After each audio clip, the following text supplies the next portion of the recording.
We are in the Sidra of Yosef, and in the Sidra of Yosef, we finally reaching a very climatic moment in the parasha. Yosef is revealing himself to his own brothers. A story and a narrative that all of us are very familiar with.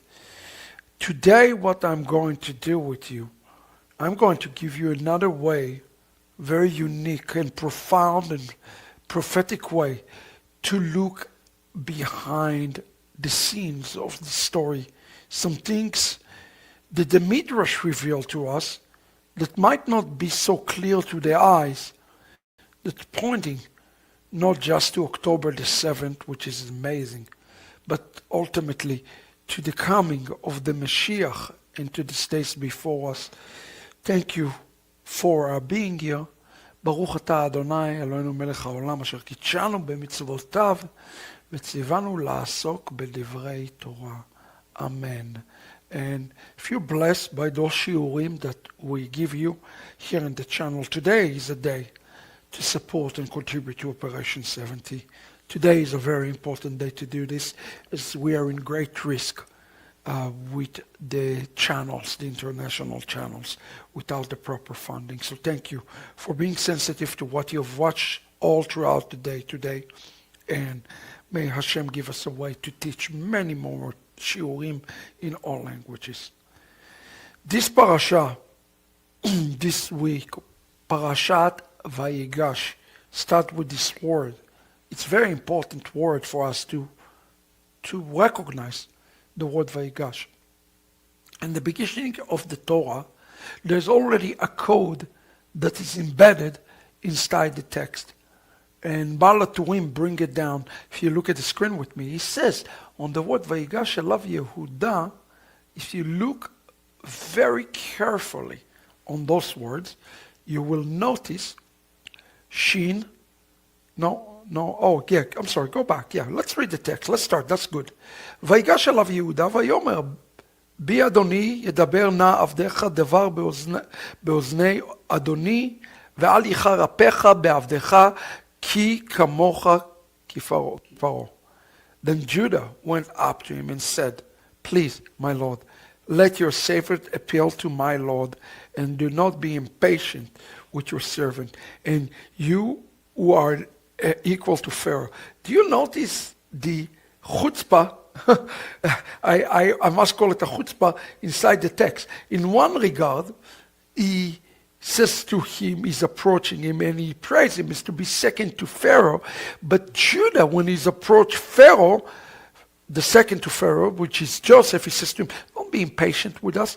It seems contradictory. In one way, he is very complimentary, very submissive, but in another way, he is also saying to him, don't be impatient here. Al icharapecha. Okay, now we have to understand something, that the Torah here in this passage, the entire redemption, the Geula is in one verse. In Genesis 44:18, we see the entire Geula. And the first word in the Torah portion is the word Vayigash. Now, Baal HaTurim want to tell us something very important about the word Vayigash that all of us need to take into account. If you look with me in the next slide, it says Vayigash Elav Yehuda. Notice the last letter in each one of those words. Vayigash Elav Yehuda. You have Shin, you have Vav, and you have Hey.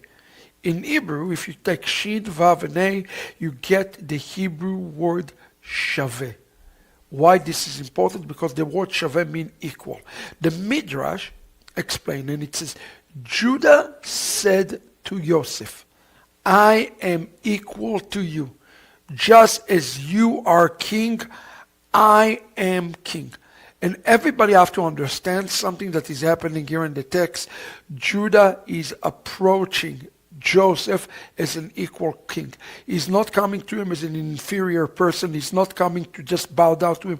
He comes to him and he gets face to face with him because he's about to wrestle and fight for Ben-Yamin.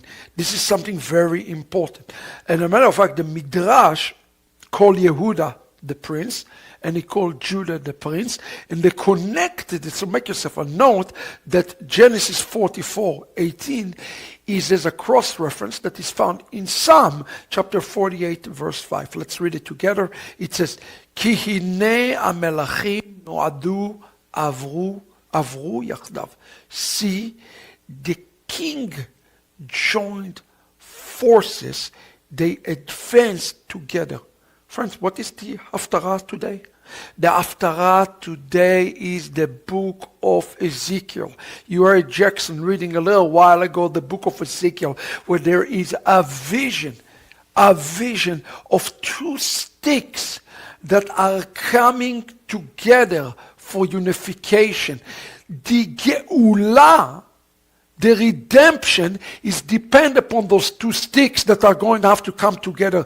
The redemption is dependent upon this unification. And today I want to speak to you about a vision as we finish 2025. As you saw the amazing report that I have given you this morning, the vision for unification, and where is it that you fit into this story? There are two aspects into unification. Believe it or not, in order to unify, one have to go through a conflict.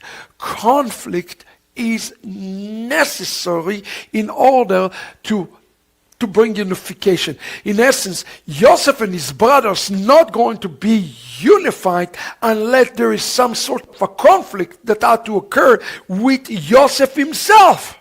And that's what you're seeing right now happening in the world. You see a conflict that rises up. To hear the Pope stand up and say that Jesus is basically equated to a Palestinian is putting Christianity head to head in conflict. The prince is the Pope, and he is a prince of Christianity, whether or not we like it or not. It's a representation. It's a conflict right now with Judaism.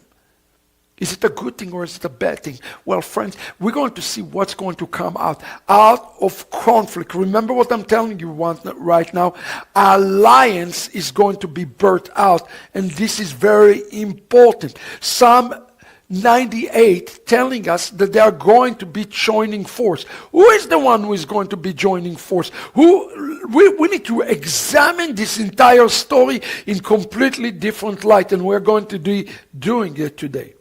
Listen to Genesis Rabbah 93 on those words. It says, Davar acher, another matter, Judah approaching for war.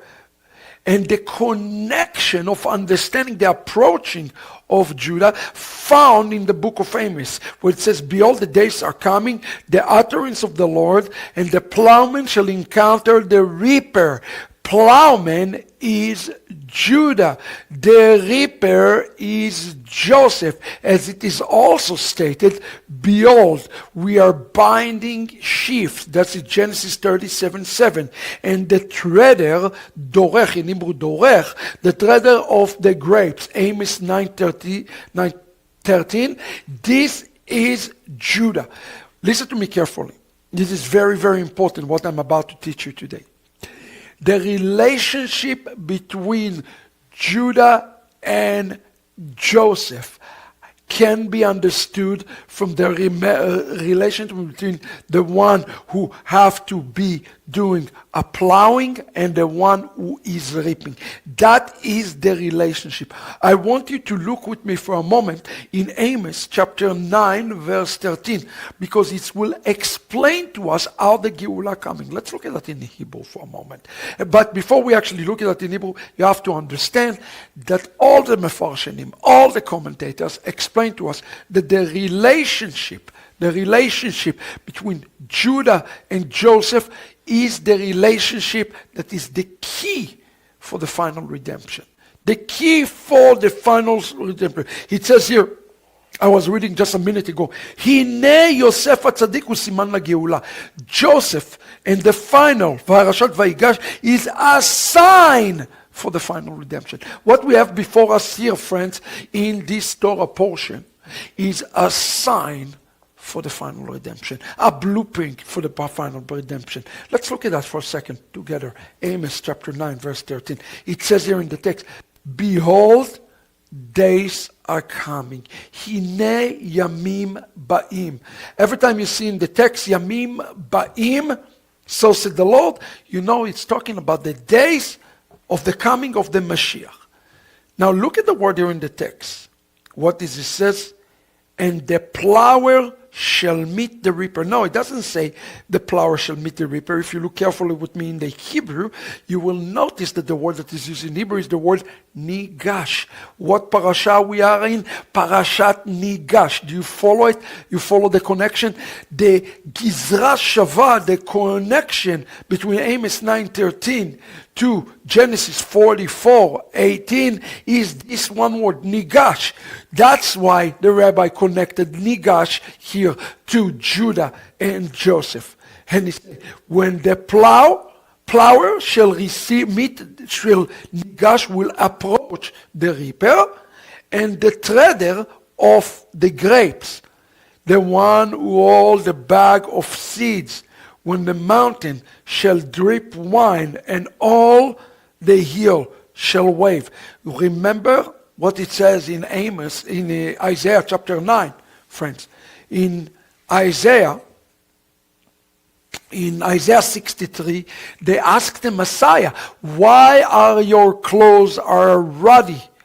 Why is it ruddy? Because it's connected to exactly what we read, the treader of the grape, which is the revenge upon the nation. Friends, we are in a point right now that a great revenge is about to take place.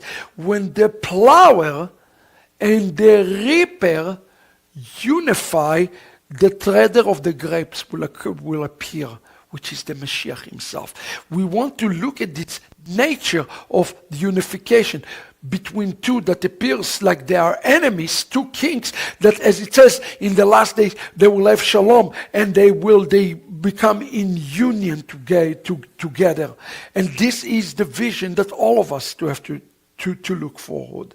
I want to bring you today, now that you understand how Nigash related to the days, the last days, I want to bring you, if you look at the next slide, a very special a commentary from Rabbi Shlomo Rabinovich HaKohen in a very famous book that he wrote. He is part of Hasidut. He is the founder of Hasidut Radmask. That's a Hasidut out of Poland that started in the early 1800s. And Rabbi Shlomo wrote this very famous book that is called Tiferet Shlomo, which has to do with one thing.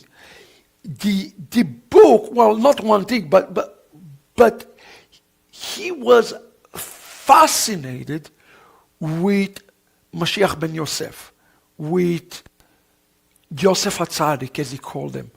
And he wrote many, many parallels around Yosef HaTzadik for us to interpret and understand on the topic of Geula. I woke up in the middle of the night and I literally translated to you, paraphrasing some cases, word for word, what he says. And then I want to bring you the chidush of what the Ruach HaKodesh showed me today, so that all of us will understand what is before us. If this is a picture of redemption, we got to understand it. We have to understand what is our role and what is our purpose. Friend, this is very important shiur today for us. Listen to what it says in Tiferet Shlomo. It says, V'atem kenim, atem achichem. What is that is about? Listen to this. We are to pay attention to the great idea that our commentators addressed. Why did Yosef did not tell his father that he is alive? And if he is the ruler over the entire land of Egypt? He was unable to do so. Listen carefully. He was unable to do so because of the Ben. This word in Hebrew, Ben, is the word cherem. We'll talk about this. He was banned by his brother, and the fulfillment of the dream that Joseph's brothers had to come to him. But when the brothers came to him, he had to confess right away in order to resurrect the spirit of his elderly father. What need did he had for Ben-Yamin to came to see Joseph first in Egypt? Brothers and sisters, the entire story of Geula here in the text is missed all together. Let me tell you who is the ace that is held back. That is the key for the entire Geula. Tiferet Shlomo assessed the point that all of the Geula is not dependent only upon Yehuda's action toward Yosef, but it's dependent upon Ben-Yamin. But he really, since he had the dream and he had the vision and all of those things, we have to understand that the moment, listen to me, the moment that the brothers came to Yosef, the Geula took place, right place. He had to resurrect Yaakov, whose name is Israel. In essence, there is something that has to happen in order for Yeshua or Yosef, as we'll look about this in a minute, whether or not it's Yeshua or not, we'll talk about this in a minute. We'll just call him Yosef for right now. For Yosef to reveal himself. And the key player here is Ben-Yamin. Is in Ben-Yamin. And I want you to look at the portrait of Ben-Yamin in the context of not Sacharit Hayamim, of what is happening right now in the world. Tiferet Shlomo continue. And I read, next slide. He said, it is already known in the Holy Zohar, listen carefully, and in our holy books, that the entire matter of the selling of Yosef is a remes for the exalted and terrible secret. This secret is related to the matter of the exile of Yosef to Egypt and his confession to his own brothers. The entire story is the remes, the clue about the final exile and the final redemption which we all await. Stop right there. He is telling us something that is so important. He's telling us that the entire ordeal, the entire story, the entire thing we're going through is a picture of the final coming of the Mashiach. Make yourself a note in your mind that the story of Vayigash about the plower and the reaper and all of those things is a story for all of us today. So we have to ask ourselves the question, who is who in the story? Who is Yosef? Everybody, if I ask you right now the question, because you're going to be shocked today, who is Yosef in the story? Who is Yehuda in the story? Who is Ben-Yamin in the story? Those will be a shock for us when we understood it through the pages of Hasidut. And today I really want you to go deeper with me to understand it. So he's saying here, the secret is related to the matter of Joseph in Egypt and the confession to his brother, and the entire story is a remes for the final exile and the final redemption which we are awaiting. Listen to that, this is important. The coming of Ben-Yamin to Egypt. Listen to this is incredible. The coming of Ben-Yamin to Egypt and the confession of Yosef is a hint of Eliyahu Hanavi, as the soul of Eliyahu Hanavi that came down to the world in the neshama of Ben-Yamin.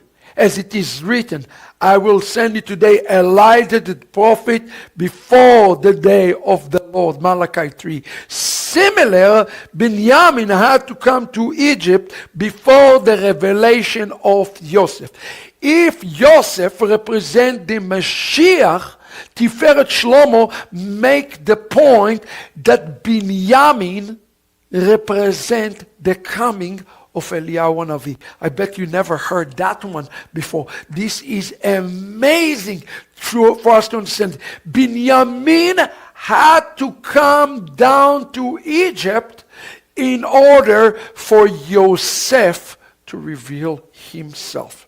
So Are you telling me that another Eliyahu Hanavi has to come? Wait. We're going to get there. But I want to establish with you a couple of important points from Tiferet Shlomo today. Number one, Ben-Yamin represents the spirit of Eliyahu. Number two, he had to go down to Egypt. Number three, without Ben-Yamin, there is no revelation of the Mashiach, who is Yosef. Are you with me? I hope everybody is following this today, because this is very relevant to everything that is happening right at this moment in the world. Let me continue. Next slide. Tiferet Shlomo continue. Friend, I translated it by hand for you. Paraphrase this thing in the middle of the night.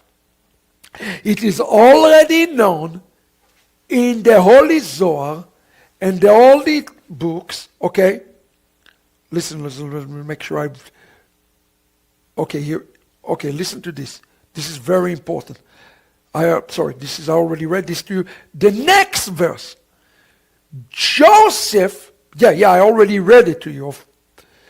Listen to this. Here we go. Joseph is a remez. Listen carefully. Of Messiah, son of Joseph. Joseph is a picture of Messiah, son of Joseph. There's no question about it. He's telling us this. When Tuvia Singer go and he said, there is no Messiah, son of Joseph, you're making it up, and all of this suffering Messiah, it's just, no, come on. You either don't know the Midrash, you don't know what you're talking about, or you're lying. I don't know which one it is. Listen to Tiferet Shlomo. Joseph is hinted of Mashiach ben Yosef. It is written, the one in whose possession the goblet was found shall be my slave. Stop right there. Let's talk about this. Remember what's happened? The goblet was hidden in Ben-Yamin clothing, in his possession, so that he will become slave. Joseph is setting up the brothers. Do you notice something? The same thing that happened to Joseph is happened to Ben-Yamin. This is something amazing. Look at what he's saying here to us, brothers and sisters. The Hebrew word for goblet is the word in the text Hagavia. What is the value, brothers and sisters, of the word Gavia, Hagavia in Hebrew? The value of the word Hagavia in Hebrew is the letter Tzadik. And Tzadik, the word Tzadik, is one of the names of Yosef. Is one of the names of Yosef. He called Yosef a tzaddik. So you say, Rabbi Shapira, you're confusing me. You said that Ben-Yamin, he's called Eliyahu. Now you're telling me that Ben-Yamin is called Yosef? That is exactly what I am telling you today. Listen to this. The reason, he says, is because Ben-Yamin is a substitution. Listen, it's incredible. Substitution, tzaddik, a replacement for Yosef. Meaning, he is the foundation found in Yaakov, Yesod, as it's stated here at the generation. As it says there, here are the generation of Yaakov, Yosef. Yaakov connected to Yosef, Yosef connected to Yaakov, Ben-Yamin connected to Yaakov, Yaakov connected to Yosef, and Yosef and Ben-Yamin are the same person. What I am trying to tell you today is the fact of the matter is Ben-Yamin and Yosef represent the same entity, which is incredible. The goblet, or in Hebrew, Gavia in his hands, carried the letter Yod. The word Gavia have the letter Yod. The letter Yod is the letter of the Yesod. Yesod is Yosef. You see, this is important. He says here, he will be to me my servant. Remember what Joseph said? He will be to me my servant. It is an hint of the future, as it's stated in that day, the Lord will be one. He will be the servant. Who is the one who is called the servant? The servant is one of the pictures of the Mashiach.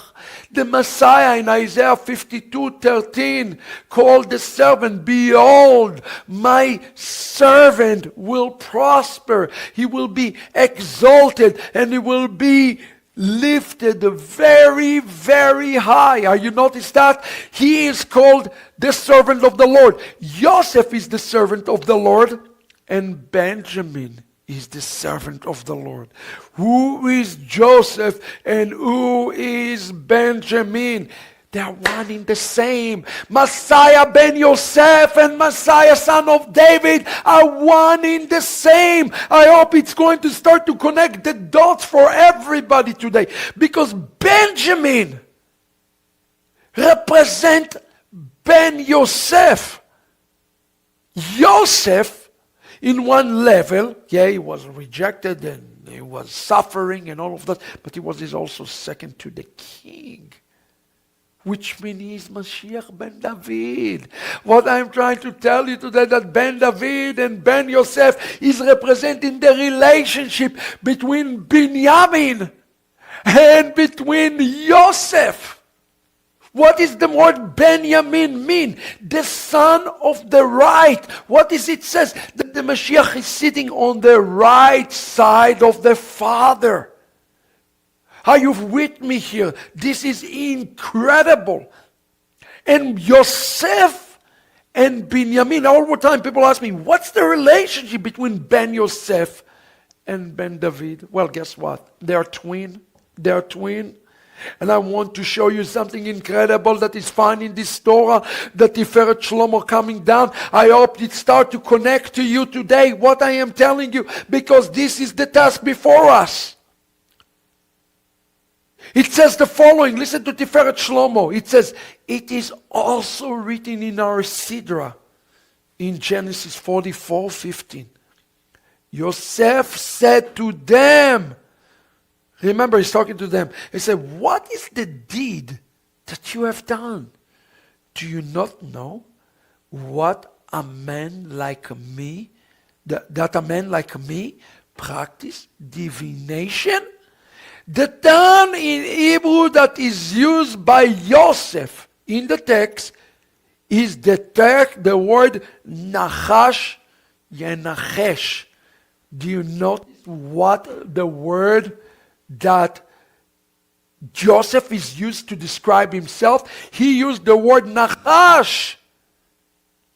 And here Tiferet Shlomo is pointing the way for us. The word nachash is the equivalent snake, is in Gematria equal to 358, which is the same word as the word Mashiach. Joseph specified himself as Mashiach. But Joseph's words here, excuse me, Joseph's word, men like me, look what he says in Tiferet Shlomo, speak of Mashiach. It is called Nachash ben Yosef, meaning Mashiach ben Yosef, which is the Mashiach. The men like me will be like Yosef in exile, but then it will be revealed that God sent him before us to sustain his brother. Nachash, Yenachesh. What I want to tell you, the word Nachash and the word Yenachesh is the same word. Remove the Yod, and you get the word Nachash, Nachash. Why do you see the word snake, snake in the text? Because it's speaking about Yosef and it is speaking about Ben-Yamin. What is the distinction between Yosef and Ben-Yamin? There is none. Mashiach ben Yosef in his essence is Mashiach ben David. The idea that we get two different Mashiachim that are not related to each other, are not connected to each other. Or maybe, as it says in the Gemara, that we receive one Mashiach when we are married and another one if we are naughty. That doesn't hold here either. We have two Messiah, Ben Yosef and Ben David, and they are twins. They are mirror of one another. And that is exactly what Joseph is doing. He's making the path of Ben David of Ben-Yamin becoming his own path. He wants him to endure the same thing that he is enduring. Why? Because it is one Messiah. We have to understand it. This is amazing. Nachash, Yenachesh is the two names of Yosef and Ben-Yamin. And here he is putting the blame on Ben-Yamin. He is falsely charged. He is falsely accused. Why? Why is it needed? Because we need the plower before we need the reaper. You follow what I'm saying? Even Maimonides says that Yeshua came to the world to prepare the way. Yeshua came to the world to be the plower. He did not came to the world to be the reaper. The reaper is yet to come. The reaper is Ben David. But what I'm saying to you today, what I wanted to see in the text, that Ben David and Ben Yosef are the same. They have the same essence. But Ben-Yamin somehow have to be redeemed. The task before us, brothers and sisters, the task of the last day, the task of Ahavat Ami, the reason we need that is we need to redeem Ben-Yamin today. Our job and task is to redeem Ben-Yamin so that he can join Yosef. Yosef represents the Bechina of the king, the level of the kingship, which is Ben David. Are you following what I'm telling you today? My goodness, Tiferet Shlomo, continue. And now I want you to grasp prayer for a moment. Oh my goodness. What does he say about Ben-Yamin? Listen to what he says. He says, in the exile, next slide, he will fulfill the passage of Isaiah 53:4. Yet it was our sickness that he was bearing. I want you to stop there. Ben-Yamin is a picture of Isaiah 53:4. And I don't care what Tuvia Singer or any other rabbi on the face of the earth is saying. The rabbis themselves says that Ben-Yamin's role was a picture. Not Yosef, but now I'm telling you it is Ben-Yamin. His task and his role and his goal was to bear the sickness of the brothers. And I want you to think about what I am telling you this. If he wasn't captured, if he wasn't suffering, the brothers would not have had the opportunity to make the tikkun. The suffering Messiah here is not just Yosef, it is also Ben-Yamin. And that's something we all have to understand. When Ben Yosef suffered, also Ben David suffered, because these two messiahs are really of the same essence. Everybody have to understand this. When he's exiled, when he's separated from Yosef, Ben Yosef and Ben David are looking today to reconcile. And in a moment we'll see how the reconciliation takes place. Tiferet Shlomo did not see this connection. The connection I'm giving you now, I'm giving you connecting the dots with Messianic revelation. He thought it's simply the relationship between Eliyahu Navi and Mashiach ben Yosef. But there's more to this, and I hope that you can see the more. Listen to that again. In the exile, it is Ben-Yamin who fulfilled the passage in Isaiah 53:4. Yet it was in our sickness that he bore. This is the travails, the pain of the Messiah, as explained in our holy book. This is the rest that Joseph hid. This is excuse me, and this is the reason, not the rest. This is the reason that Joseph hid the goblet of Benjamin's possession. Now you know why it's called Gavia, the goblet, which represent the soul of Eliyahu Navi. Later on, they ascend in peace to their father together, and I want you to spend them all together. There is a possibility that when the Mashiach will come, they will appear as two people that are one. It's a possibility. I know it's something that some people will not be able to consider, but it's a possibility that the Jewish people receive Ben David, and they have the same soul of Ben Yosef of Yeshua, and they will recognize him. They will walk together 2 by 2. It's a possibility. Why not? It's the same neshama.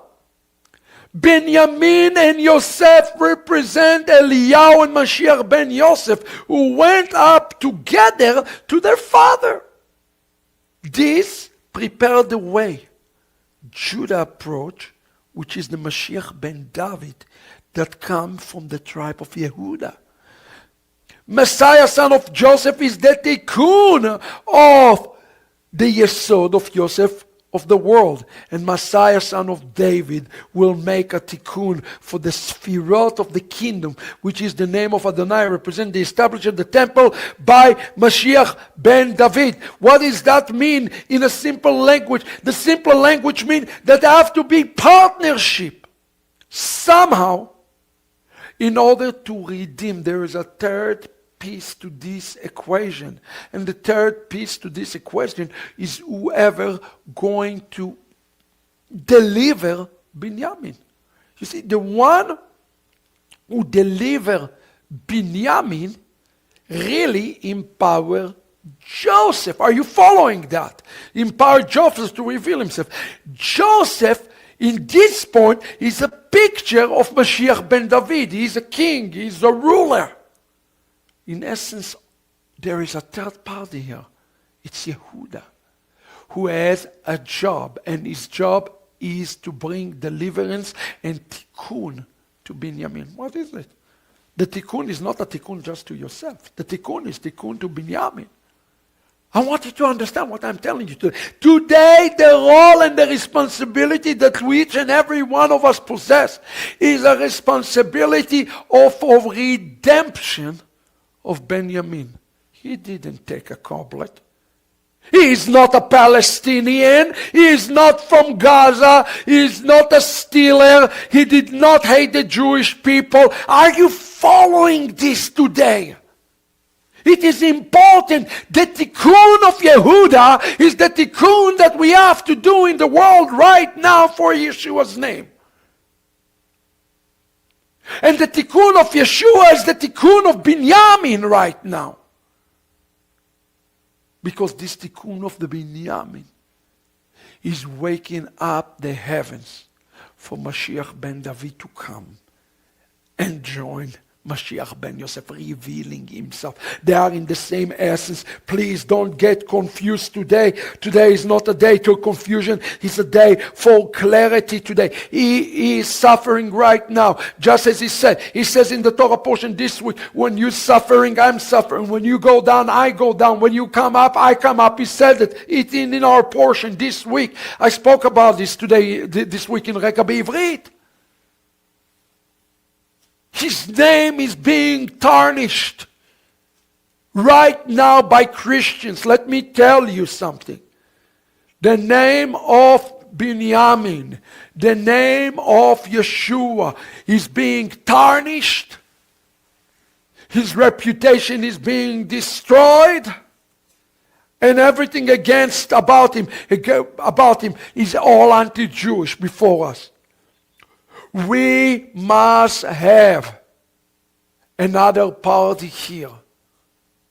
A Jew inwardly. What did Paul says in Romans 2? There will be those of us who will be Jewish people inwardly.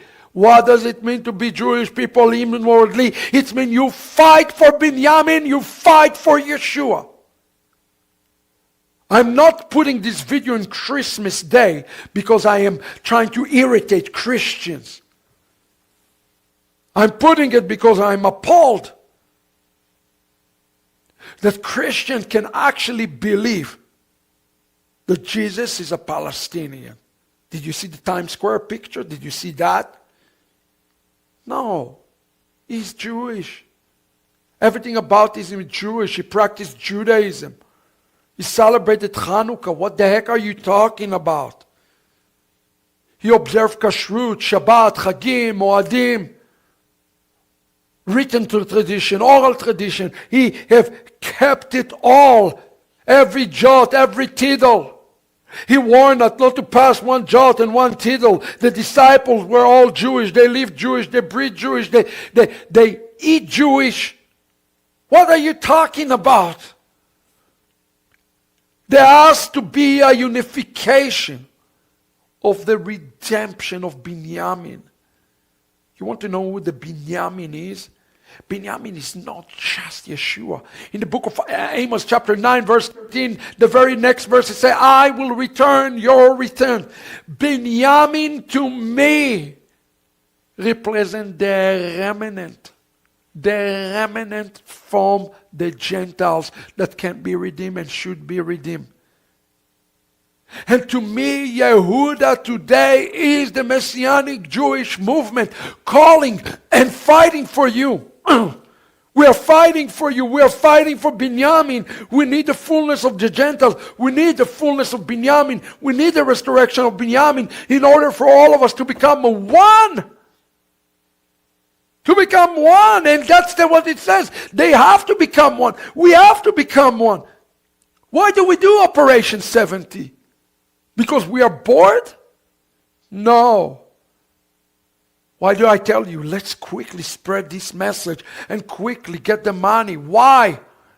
So that we will be able to bring all the Ben-Yamins, all of those who love Yeshua. Bring them out. There's a good remnant today. And let me tell you something. Today for a typical Jewish people, they don't know the difference between a Jew, a Gentile who loves Israel, willing to die, and average Catholic. I'm telling you, most Jews have no clue of the difference between those who really observe the Jewish roots of their faith. They don't understand the difference. And the reason is because you are becoming guilty by association. When we redeem Yeshua, we redeem those who Yeshua live inside of them. And this is you. This is the calling. And that's what it says. Listen to what it says. Next slide. It says, both the tribe of Judah and Benjamin will be partners in the temple, as they claim in the Bible and in the Gemara. The neshama of Joseph was within Elijah. And in the soul of Benjamin descend to the tzaddikim to be with them, to do miracles for the tzaddikim. This is the reason Benjamin had to go to Egypt before the revelation of Joseph to his brother, which is the time of redemption. It's the time of Gehulah. Benjamin had to go. Benjamin had to suffer. Everything that is happening right now in the world is happening to clearing the name of Benjamin. And who is Benjamin? Is the real Christians. Who is Benjamin? The real Yeshua. I want to give you a synopsis that I believe in the bottom of my heart. Everything is happening right now in the world for one purpose. In order for real Christians to come out and to be redeemed. And ultimately for the name of Yeshua to be redeemed. You follow what I am telling you. For the unification to become something good going to have come out of this fiasco. Just like something good happened here in the end of Vayigash from all of this. Something good. We're going to become one. We're going to become one family out of this. Tiferet Shlomo did not end there. He continued and he explained. And he said, this is the reason. Listen carefully. This is the reason for Joseph's word in Genesis 43:29. What he says? My God, be gracious to you, my boy. My goodness, did you hear what Joseph called Benjamin? He called Benjamin, my son, my boy. Today, I think we as Messianic Jews, we have to say today, Elohim yechanech bni. God, please bring the Gentiles, the real Gentiles, not just to be redeemed from the goblet of 2,000 years of Christianity that has been put upon you. But may God be gracious unto you. I pray today, 2025, that we conclude. May God disciple you. May God be gracious to you. May God reveal himself to you. Listen to what Tiferet Shlomo says. He said, in essence, Yosef is given part of his neshama to Ben-Yamin. Do you hear that? If Joseph and Ben-Yamin already been established, represents the two essence of the Messiah, and Joseph is giving his soul to Ben-Yamin, what is the implication? The implication is that Mashiach ben Yosef and Mashiach ben David is the same essence. He's the same Messiah. He's the same person. And maybe on one left, Ben Yosef and Ben David represent the two Messiah, but in another left, Yosef represent the rulers, the Jewish people. The Jewish people are going to be ruling. The Jewish people are going to be ruling this entire world. It's true. I know people don't know it, want that. But what about you? Well, you become co-heirs. Isn't it says so in the Brit HaChadashah? You become co-heirs. That's exactly what happened. A piece of every of the Jewish DNA is coming to Ben-Yamin, to the redeemed Ben-Yamin. It's coming to you. Don't be afraid. Hallelujah. It's coming to you. You're going to be part of this. And it's amazing to understand. It's Ben Yosef and Ben David, one Messiah, but it's a Jew and a Gentile who are unifying together. But why the revelation is not ending there? I am contending right now, and I'm about to prove it to you. And I'm telling you something. If you have not read the Romans 11 book, Rivka Remnant, Milchemet HaEmunah Kamina pre-ordered, you're missing your purpose. The purpose is to find a piece of the neshama of Joseph, a Jewish neshama, and put it inside you. This is going to redeem you. I'm telling you something, it's going to redeem you.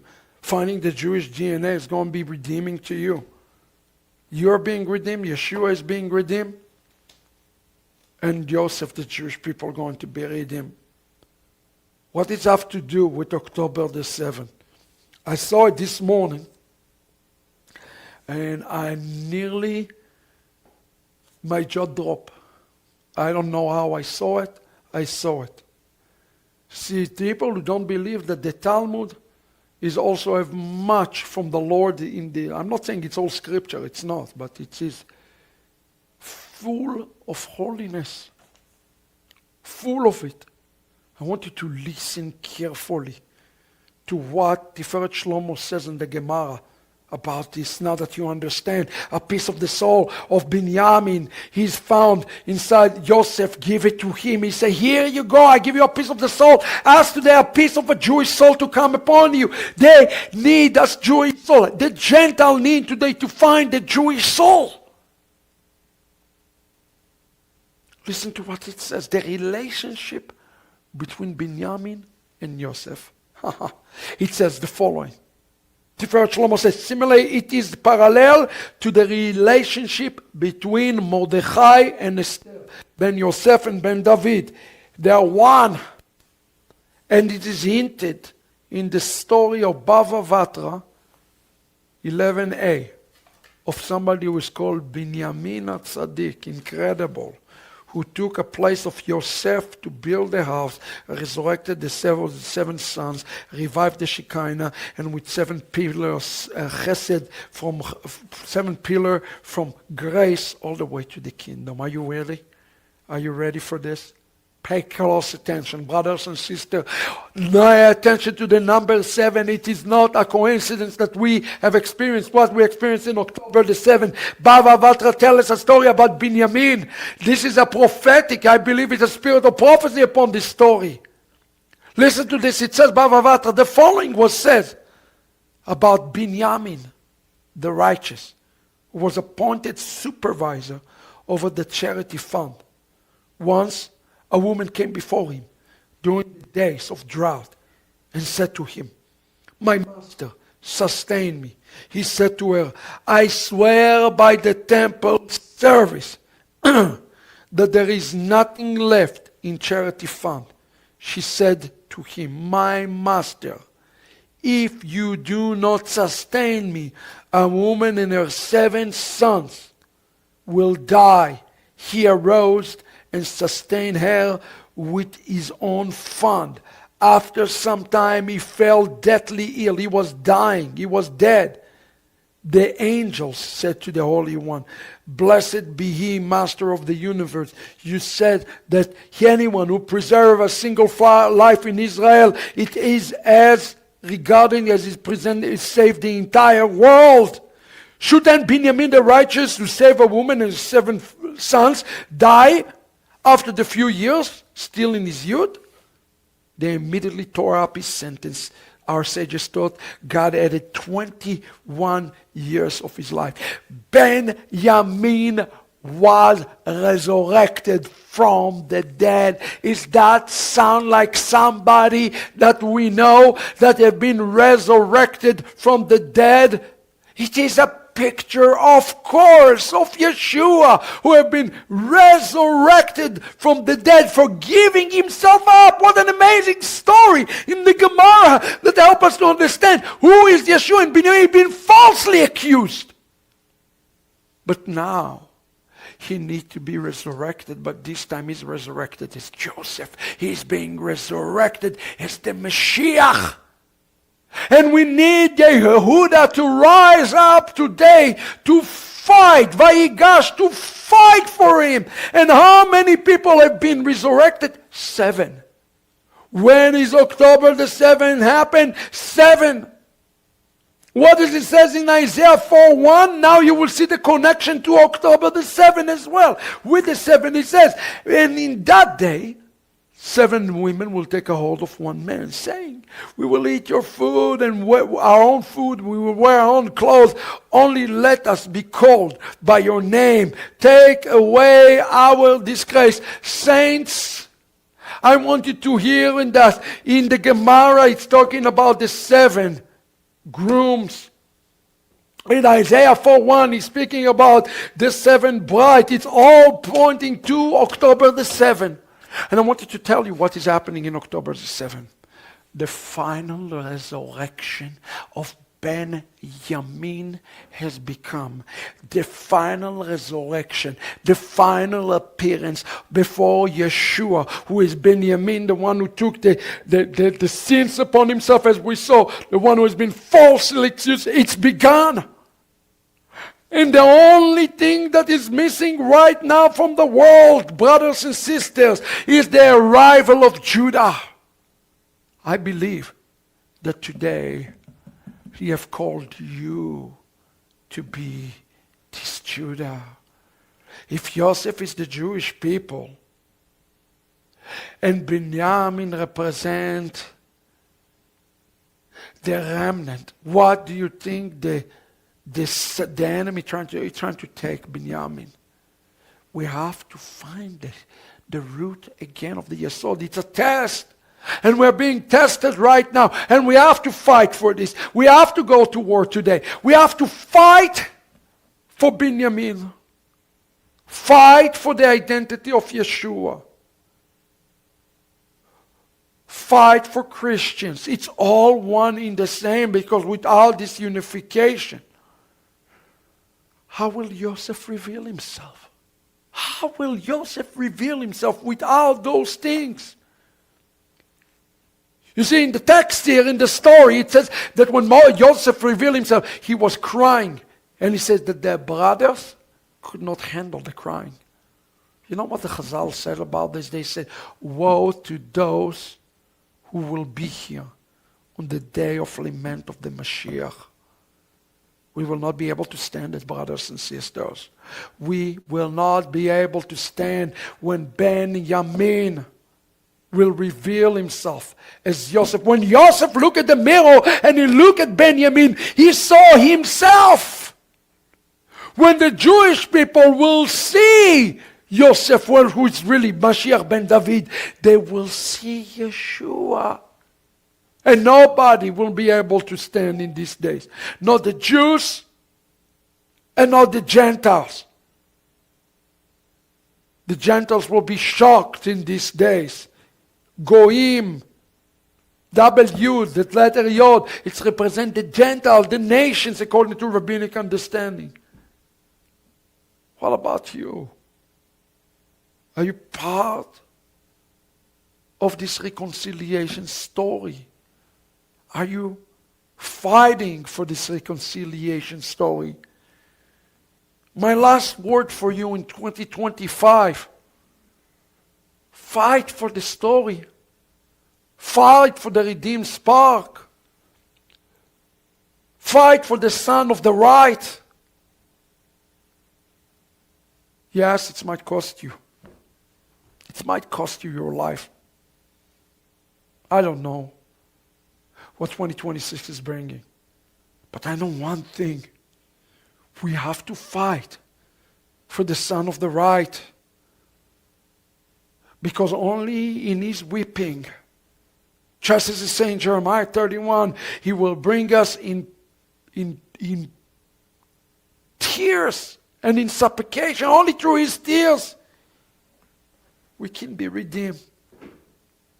My prayer, and I hope it's your prayer for this year, that when the Lord look upon each and every one of us, he will cry for Avat Israel, for how much we have done for his name. And as he said, whatever you've done to me, you've done to the least. Whatever you've done to the other Ben-Yamins. Don't condemn. Fight. Fight with the belt and the sword of the truth. And Torah, and mitzvot, and gmilut chasadim, and tzedakot, and Avat Israel. Fight! But fight.